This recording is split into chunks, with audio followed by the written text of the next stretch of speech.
Now let's pivot to that specific nightmare scenario involving the psychological breakdown of authority figures in your neighborhood. You're picturing Officer Miller, the guy who lives 3 houses down. He drives a cruiser. He wears a badge. He has a service weapon and a backup piece on his ankle. In your normalcy bias delusion, Officer Miller is the sheepdog. When the grid goes down, you imagine he will put on his uniform, stand in the middle of the intersection, and direct traffic. You imagine he will organize the dads into a coherent defense force. You're relying on the uniform heuristic, a cognitive shortcut where the brain associates specific clothing with competence, morality, and safety. This is a fatal error. You're forgetting that Officer Miller is a biological entity first and a law enforcement officer second. He is subject to the same caloric deficits and cortisol spikes as you, but with one terrifying difference. He is trained in the application of violence, and he possesses the tools to inflict it efficiently. By day 4, Officer Miller realized the precinct is silent. The dispatch radio is just static. The chain of command has dissolved. Without a chain of command, a police officer is just a man with a gun and a god complex. The psychology of power suggests that when institutional oversight vanishes, individuals with authority tend to become authoritarian. This is the Stanford prison experiment played out in your cul-de-sac. Miller isn't going to protect you. He is going to consolidate power. He will come to your door, not to ask for sugar, but to confiscate resources for the good of the community. He will use the language of the law to commit theft. He will say, "We need to ration of food to prevent looting." He will take your stock, and because of your conditioning to obey the badge, you will likely hand it over. You will hand over your life support systems to a man who is rapidly evolving into a petty warlord. And let's talk about the specific neurochemistry of his breakdown. Police officers experience chronic hypervigilance. Their baseline cortisol levels are often elevated. When the collapse hits, that stress response redlines. He is operating on pure fight or flight. He looks at the neighborhood and doesn't see constituents. He sees potential suspects. He sees threats. When he confiscates your generator, he justifies it by telling himself he is the only one responsible enough to manage it. This is the benevolent dictator fallacy. He believes he is saving the neighborhood, but in reality he is securing a comfortable survival for himself and his immediate family. The physics of this power dynamic are simple. Force equals mass times acceleration. He has the force, the gun. You have the mass, the food. He accelerates the transfer of assets. If you resist, you are not a neighbor defending his property. In his mind, you become a resistor, a looter, a criminal. He can shoot you and feel morally justified because his brain has categorized you as a threat to public order, even if he is the only public order left. Now, let's peel back another layer of the suburban onion, the pharmacology of the collapse. This is a massive, invisible variable that will turn your friendly neighborhood into a war zone within 72 hours. Do you know how many of your neighbors are on chemically dependent medications? Statistically, it's staggering. Let's look at the selective serotonin reuptake inhibitors, SSRIs, the benzodiazepines, and the alcohol. Let's start with the alcoholics. You think you know who they are? No, you don't. You see the obvious ones, but you miss the functional alcoholics, the soccer mom who drinks a bottle of wine a night, the lawyer who needs 3 scotches to sleep. When the liquor stores close and the private stashes run dry around day 5, a significant percentage of your neighborhood is going to enter acute withdrawal. We are talking about delirium tremens. This is not just the shakes. This is a neurological storm. The brain, which has been constantly suppressing its own excitatory neurotransmitters, glutamate, to counteract the depressive effects of alcohol, suddenly finds the brakes removed. Glutamate floods the system. The result is autonomic hyperactivity. Your neighbor, Dave, the nice guy, he is now hallucinating. He is sweating profusely, losing water he can't afford to lose. His heart rate is 140 beats per minute. He is paranoid. He believes you are plotting against him. He believes there are bugs under his skin. A man in the grip of delirium tremens is unpredictable and incredibly dangerous. He acts on logic that only he can see. He might set his house on fire because he thinks it's infested with spiders. He might attack you with a tire iron because he thinks you are a demon. This is a biochemical inevitability. You are living next to ticking time bombs of neurotransmitter imbalance. Then consider the SSRI withdrawal. Millions of people take antidepressants. These drugs have half-lives. When the pills run out, the brain experiences discontinuation syndrome. This includes brain zaps, electrical shock sensations in the skull, severe dizziness, extreme irritability, and aggression. You're going to have a neighborhood filled with people who are physically dizzy, emotionally volatile, and chemically aggressive. Their patience, which is required for any form of cooperation, will be chemically deleted. They will snap at the slightest provocation. A dispute over a fence line or a cup of water will escalate to lethal violence, not because they are evil, but because their serotonin receptors are screaming in a void. And we cannot forget the diabetics. Diabetics need insulin. Insulin is a peptide hormone that must be refrigerated to maintain its tertiary protein structure. Without power, the fridges die. The insulin degrades. Even if they have it, it becomes less effective. Within weeks, without insulin, a type 1 diabetic enters diabetic ketoacidosis, DKA. The blood becomes acidic. The body tries to purge the acid through the lungs, leading to deep, rapid breathing known as Kussmaul breathing. They become confused, lethargic, and eventually comatose. This sounds like a tragedy, and it is, but in a survival context, it is a resource drain. The families of these individuals will become desperate. They will do anything for a working generator to keep that fridge running. They will raid your house not for food, but for electricity. They will try to steal your solar setup. The desperation of a parent watching their child's blood turn to acid is a force of nature that you cannot reason with. They will kill you to keep that insulin cold for one more day. Now let's move to the acoustics of the friendly neighbor nightmare. The sound of betrayal. In a functioning world, the ambient noise floor is high. Traffic, HVAC units, airplanes, the hum of the grid. This masks specific sounds. In a collapse, the noise floor drops to near zero. The silence becomes a magnifying glass. Every sound you make carries information. Let's talk about your dog. You love your dog. He's a golden retriever named Buster. He's part of the family. In a collapse, Buster is a liability that will get you killed. Dogs bark. They bark at squirrels, at wind, at strangers. In a silent suburb, a dog bark creates an acoustic signature that can be pinpointed from half a mile away. It tells everyone two things. 1, there are people in that house. And 2, if they can afford to feed a dog, they have excess food. Buster is a beacon. He is signaling your caloric wealth to the starving masses. Furthermore, let's look at the thermodynamics of the dog. A 70-pound dog requires roughly 1,000 to 1,300 calories a day. That is half a human ration. Every time you feed the dog, you are taking the half a day of life away from your child. You think you won't make that choice? You think you'll share? Wait until day 20. Wait until your ribs are showing. Wait until your child is lethargic and stops playing because they don't have the energy to move. Then look at the dog. The neighbors are looking at the dog too, but they aren't seeing a pet. They are seeing protein. In many cultures and throughout history during famines, taboos against eating companion animals vanish instantly. Muscle is muscle. Protein is protein. If you do not silence your dog, the neighbors will do it for you, and they won't just kill it. They will harvest it. This is the grim reality of bioavailability. You are trying to protect a calorie sink, the living dog, while your neighbors are hunting for a calorie source, the dead dog. The conflict is inevitable. You must understand that keeping a pet in a long-term survival scenario is a luxury of the aristocracy. If you are not an aristocrat with a walled compound, you are making a mathematical error that will result in a breach of your perimeter. Let's transition to the physics of water collection and the ambush zones that will form. Water is heavy. 1 gallon of water weighs 8.34 pounds. A human needs a minimum of 1 gallon a day for hydration and basic hygiene, and that's barely surviving. A family of 4 needs 33 pounds of water per day. If your source is a creek 1 mile away, you are expending roughly 300 calories to haul that water back. That is a caloric tax you must pay every single day. But the physics of the weight is the least of your problems. The problem is the watering hole effect. In nature, predators do not chase healthy prey across the plains. That is energy inefficient. They wait at the watering hole. They know that prey must come to them. Your neighbors know where the creek is. They know where the community pond is. The nice neighbor illusion crumbles at the water's edge.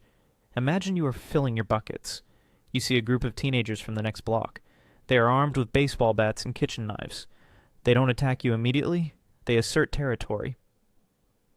This is our water, they say. You have to pay a toll. This is the formation of a microstate, a feudal system based on resource control. You have two choices: fight, spend calories, risk injury on infection, or pay, lose calories, resources. If you pay, they will increase the price tomorrow. This is basic extortion dynamics. If you fight, you have to win decisively and brutally, or they will follow you home. And let's talk about the water itself. You think you can just drink it? Let's discuss Giardia lemblia. This is a microscopic parasite found in clean-looking streams. It has a protective cyst shell that allows it to survive in cold water for months. You drink it. The cysts pass through your stomach acid, unharmed, and open up in your small intestine. They attach to the intestinal wall using a ventral sucking disc. They multiply. They coat the lining of your gut, blocking the absorption of fats and carbohydrates. The irony is cruel. You can have a basement full of food, but if you have Giardia, you will starve to death with a full stomach, because your intestines can no longer absorb the nutrients. The diarrhea will dehydrate you faster than you can drink the water that made you sick. You will die in a pool of your own waste, and while you are weak, bedridden, and feverish, that is when the neighbors will come. They will see the lack of activity. They will see the overgrown lawn. They will smell the sickness. They will know the castle is undefended. So how do you solve the water problem without becoming a victim? You never go to the water source during the day. You become nocturnal. You invest in night vision, or you learn to move in total darkness. You use the gray man route, through the woods, through the backyards, never on the road, and you never ever carry a bright blue distinct water jug. You spray paint your containers matte black or wrap them in burlap. You break up the silhouette. Visual recognition is based on shape and color. If you look like a walking water dispenser, you will be intercepted. Now, let's explore the psychological warfare aspect. The Trojan horse of the suburbs. The most dangerous entity in a collapse is not the man with the gun. It is the child with the tearful eyes. Your neighbor, let's call her Susan, knows you are prepared. She knows you have a heart. She sends her 8-year-old daughter to your door. The girl is crying. She is thin. She knocks and asks, "Mr. Smith, do you have any bread? My mommy won't wake up." This is a weaponized social interaction. Your evolution has hardwired you to respond to the distress signals of a child. The pitch of a child's cry triggers a specific region in the periaqueductal gray matter of the brain, compelling you to nurture. It is almost impossible to ignore. But you must understand what is happening behind the bushes. Susan and her husband are watching. They are using the child as a probe. If you open the door and give the child food, you have confirmed two things. 1. You have food. 2. You are soft. You have just failed the security audit. The child goes back with the bread. The parents eat it. And now they know they can take the rest. Tonight, they won't send the child. They will come with a crowbar, or even worse, the child is the distraction. While you are focused on the girl, checking her for injuries, looking for a granola bar, the husband is flanking your position. He is moving to the side window. You have tunnel vision on the emotional stimulus, the child, and you have lost situational awareness of the tactical environment. This is a classic magician's trick, misdirection, applied to home invasion. The solution? You do not open the door. You speak through the door. You say, I have nothing. You must kill the part of you that wants to be the hero. In this world, the hero dies in Act 1 to establish the stakes for the rest of the survivors. Let's go on a tangent about the thermodynamics of cooking and the olfactory signature. We touched on this, but we need to go deeper into the physics of smell.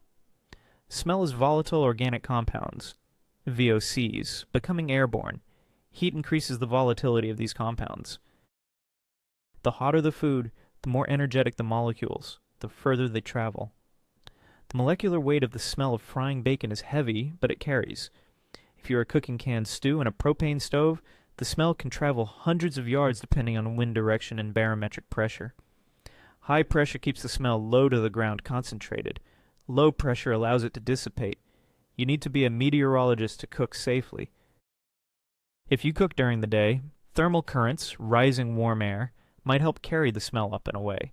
If you cook at night, the air cools and settles. This is an inversion layer. The smoke and smells will stay trapped at ground level, spreading out horizontally like a fog. Cooking at night in a valley or a cul-de-sac is suicide. The smell will linger in your neighbor's yard for hours. The solution? You eat your food cold. You embrace the misery. Cold SpaghettiOs have the same caloric content as hot SpaghettiOs. The only difference is morale, and morale is a luxury you trade for security. If you must cook, you do it inside a smell scrub. You designate one room, you seal the vents. You use wet towels under the door. You wait for the air to settle before opening anything. It is a prison of your own making, but it keeps the caloric sharks away. Let's discuss the inevitable sanitary collapse and the vector threat. Your neighbors are not just potential attackers, they are biological bombs. As the sewage systems back up, the neighborhood becomes a petri dish. We mentioned Shigella, but let's talk about cholera and typhoid. These are not diseases of the past. They are diseases of the unsanitized. If your neighbor dies, and they will, what happens to the body? They don't have the energy to dig a grave. They can't call the coroner. They will likely drag the body out to the curb or leave it in a back room. Decomposition begins immediately. Stage 1, autolysis. The cells break down from their own enzymes. Stage 2, bloat. Bacteria in the gut produce gases. Methane, hydrogen sulfide, cadaverine, putrescin. The body swells. Stage 3, active decay. The fluids leak out. These fluids are highly toxic vectors for disease. If Dave drags his deceased uncle to the property line, the runoff from that body enters the soil. Flies land on the body. Those flies then land on your face while you sleep or on your lips. This is mechanical transmission. The fly is a transport ship for pathogens. You cannot seal your house against a fly. The psychological impact of seeing bodies on the curb is profound. It desensitizes the survivors. It normalizes death. Once death is normalized, killing becomes easier. If you see a corpse every time you look out the window, the act of making a corpse becomes less taboo. It lowers the activation energy required for murder. The sanctity of life is a concept that requires a sanitary environment to flourish. In a graveyard, life is cheap. Now let's analyze the barter economy trap in more scientific detail. You have extra batteries. Dave has extra antibiotics. You think, perfect, a trade. You meet halfway. The problem is the asymmetry of information. You don't know the quality of his antibiotics. Are they expired? Have they been stored in a hot attic and denaturing the chemical compounds? Tetracycline, for example, can become toxic if expired and stored improperly, causing kidney damage. Fanconi syndrome. Dave may be trading you poison for your pristine Duracells. Conversely, Dave doesn't know if your batteries are full, but the bigger risk is the wealth reveal. By trading, you are revealing that you have a surplus. In a starvation economy, having a surplus is a crime.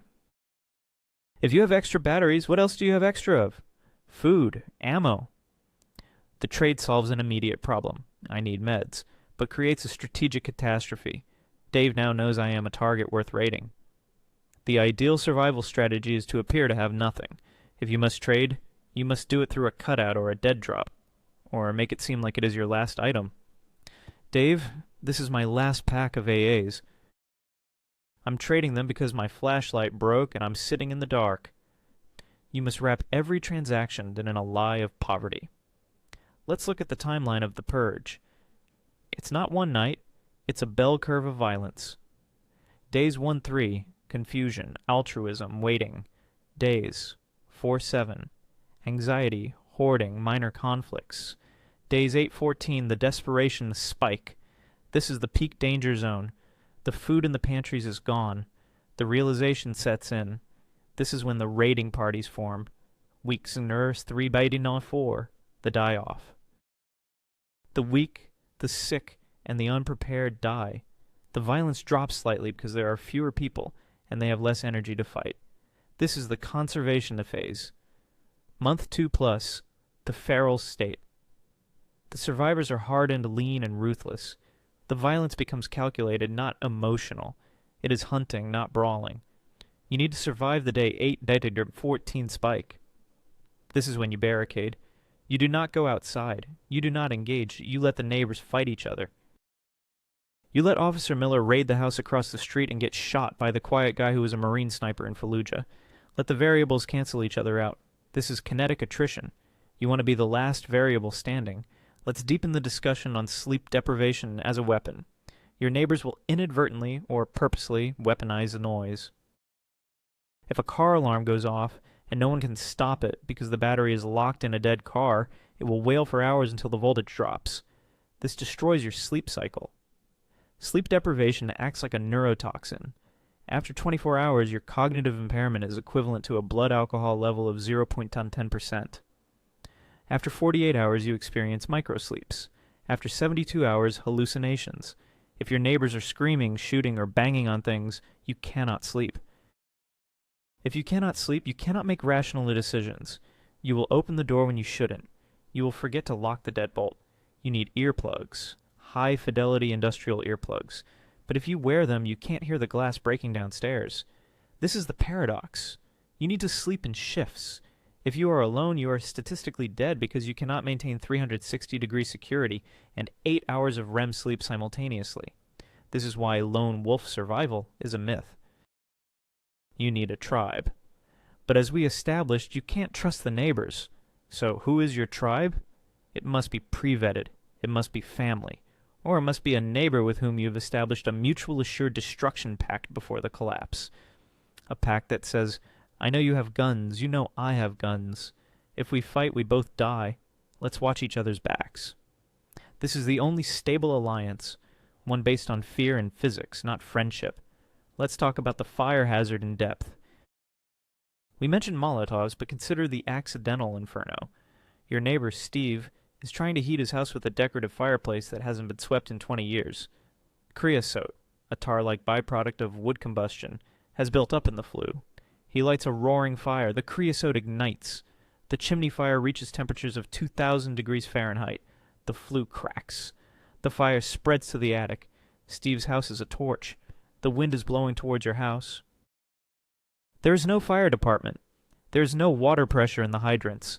Radiant heat transfer follows the Stefan Boltzmann law.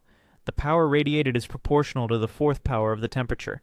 A house burning at 1,509 degrees radiates massive energy. Your vinyl siding will melt from 50 feet away. Your curtains will ignite through the windows simply from the thermal flux. You need to be watching Steve's chimney. If you see sparks, you might need to go over there and put it out yourself or forcefully stop him from burning wood. His stupidity is an existential threat to your shelter. This is where mind your own business gets you killed. In a dense subdivision, your neighbor's fire safety is your fire safety. You might have to intervene, and intervene might mean confronting a freezing man and telling him he can't have a fire. That interaction will not end with a handshake. It will end with a threat. Finally, let's look at the psychological anchor of the news. For the first few days, people will be glued to battery-powered radios, desperate for information. When the emergency broadcast system stops or just repeats a loop, the psychological anchor snaps. This is the abandonment phase. When people realize no one is coming, the social contract dissolves.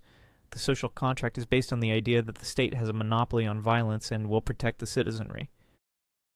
When the state vanishes, the monopoly on violence is up for grabs.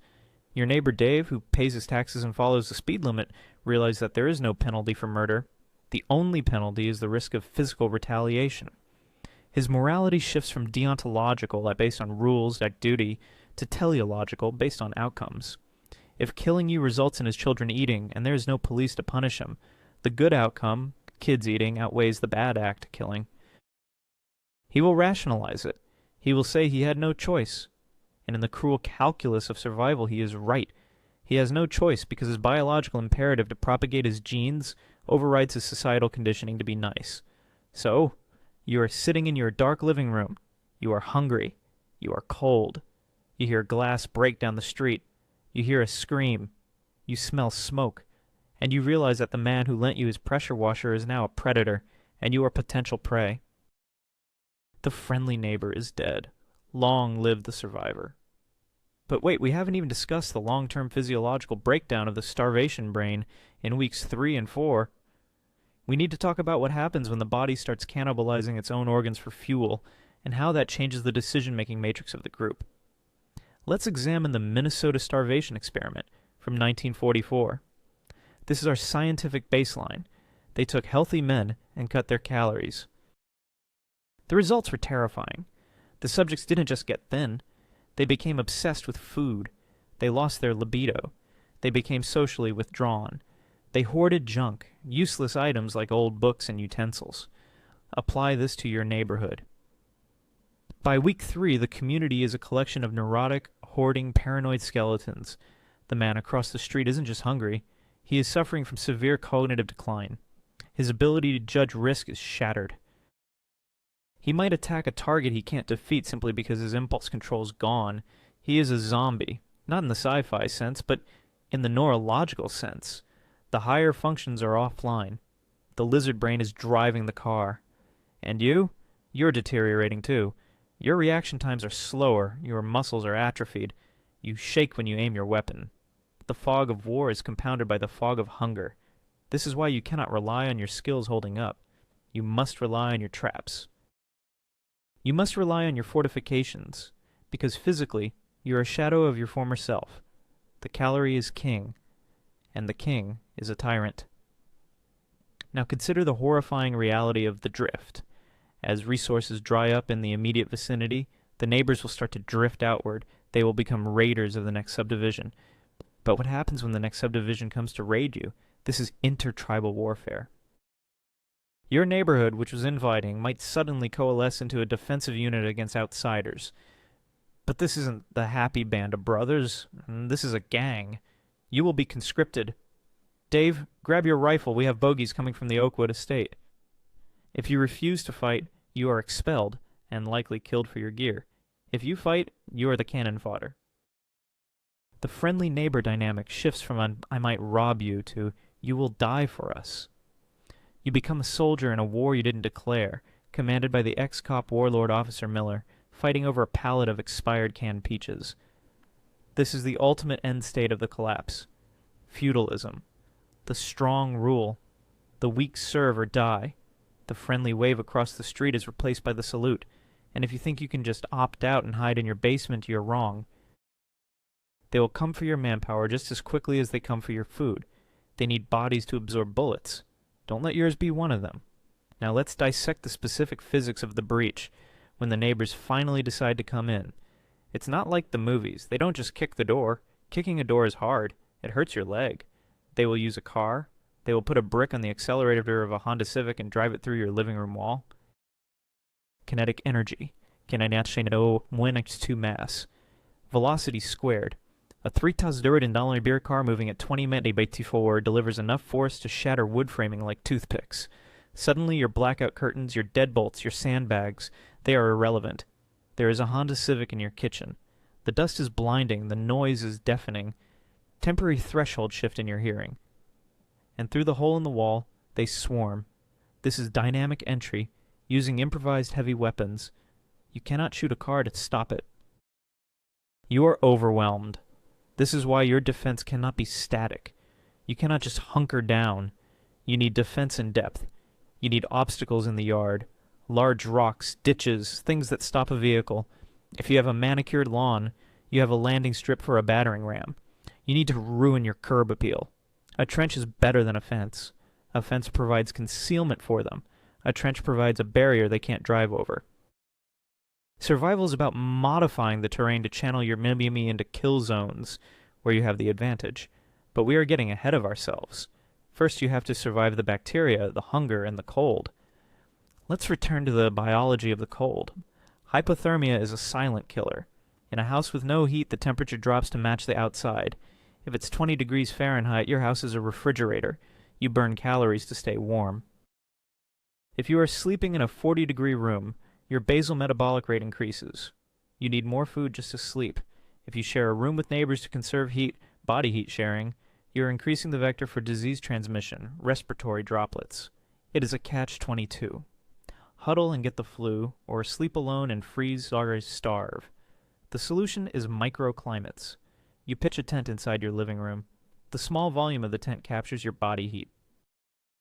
It raises the temperature by 10 to 15 degrees without fuel. Physics, thermodynamics, convection loops. You must think like an engineer, or you will die like a victim. Let's verify the word count. We need to push further into the nightmare. We need to talk about the long dark. The mental state of total isolation. Imagine the silence of month 2. The birds are gone, eaten. The dogs are gone, eaten. The neighbors are quiet. You're alone in your house. You hear a creak. Is it the house settling, or is it a footstep? Paranoia sets in. You start talking to yourself. This is the breakdown of the social self. We define ourselves by our interactions with others. Without reflection, the ego dissolves. You become feral.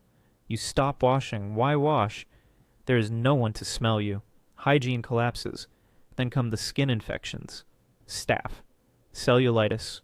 A small cut on your finger from opening a tin can becomes a red line tracking up your arm. Sepsis.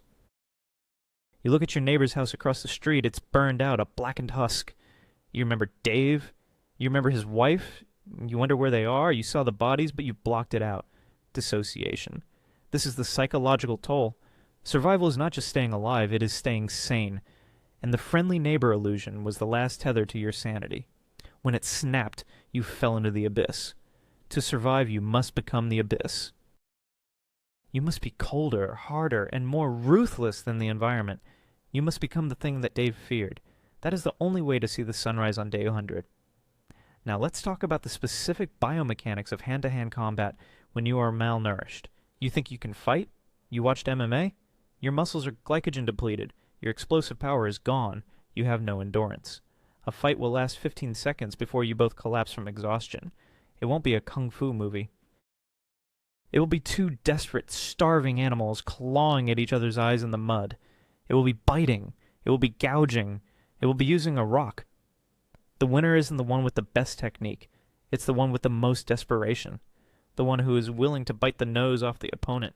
And this is the regression to the primal. The cortex shuts off. The brainstem takes over. Do not get into a fair fight. If you find yourself in a fair fight, your tactics suck. You cheat. You use leverage. You use surprise. You use weapons. Because the neighbor certainly will. He isn't fighting for a belt. He is fighting for the last can of peas, and he will kill you for it. Let's discuss the waste management crisis again, but with a focus on pests. Rats. Rats are smart. They are survivors. When the garbage trucks stop, the rat population explodes. Exponential growth. They will come into your house. They can chew through concrete, lead, and wood. Their incisors never stop growing. They will find your food cache. They will contaminate it with urine, leptospirosis. You need to secure your food in metal. Glass jars will break. Plastic buckets will be chewed. Metal ammunition cans or galvanized trash cans are the only defense against the rodentia invasion. If you wake up and find a rat in your flour supply, do you throw it out? In a normal world, yes. In a collapse, you might sift it. You might cook it. You might eat the rat. This is the depth of the degradation. You will compete with the rats for the same calories. And the neighbors? They are competing with the rats too. It is a multi-species war for thermodynamic energy. The sun provides energy to the plants to the bugs to the rats to the cats to the neighbors. Where do you fit in this food chain? If you are not at the top, you are food.